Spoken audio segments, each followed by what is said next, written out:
俺の名はドン・キホーテ・ド・フラミンゴ。Hello everyone, this is OPCG Old Blue, and for today's video, we're gonna have a deck profile with Blue Dopey. Let's go! First off is our leader, Don Quixote do Flamingo. Then for our Dons, we're using the OP07 Dons, which is the 7 Warlords. Then let's proceed with the character cards. We're gonna do this by expansion. First up is our EBO1 cards.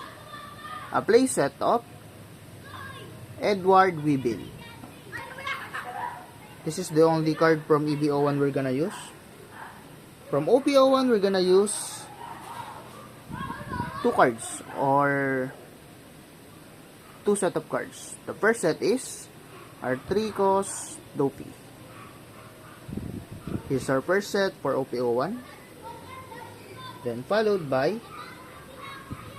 our 1 Cos Perona. These are the only cards we're gonna use from OPO1. Then let's proceed with OPO2. From OPO2, we're gonna need a playset of Gecko Moria. From OPO3, we don't need anything from OPO3, so we're gonna proceed with OPO4. From OPO4, we're gonna use our only big boss with this deck, none other than Tenkos Kaidro. Yeah, we call him Kaidro because he draw cards. Then let's proceed with OPO5, but we don't need any cards with OPO5, so we're gonna proceed with OPO6 cards. And we only need 3 pieces from OPO6, which is none other than, yeah, you guess it right, Pudding. We need 3 pieces of Pudding. Then from OPO7, we're gonna start with our 4 Cos Jinbe, followed by our Searcher, Sengoku. Sengoku's job is to find 2K counters or Jinbe, or blocker. If you're in their situation, you can always get your Tricos Dopey. Followed by our first 2K counter, Trafalgar Law.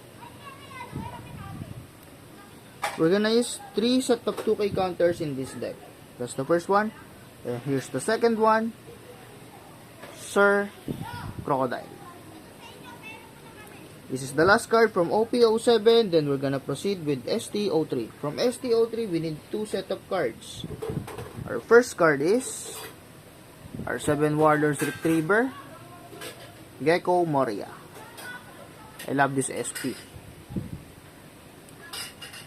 And our last character card and our last 2K counter set is STO3 Mihawk.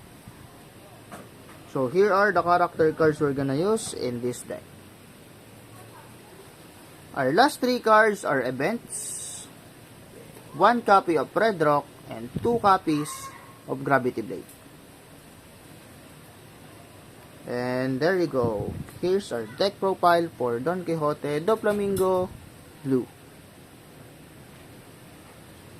This is our first deck profile video. I don't know if I did it right or not. But if you have any questions or if you want to know anything about this deck, just leave your comment down below. I'm gonna try to answer it as soon as I can. That's all for now. Have a great day, and One Piece is real. Yeah, bye-bye.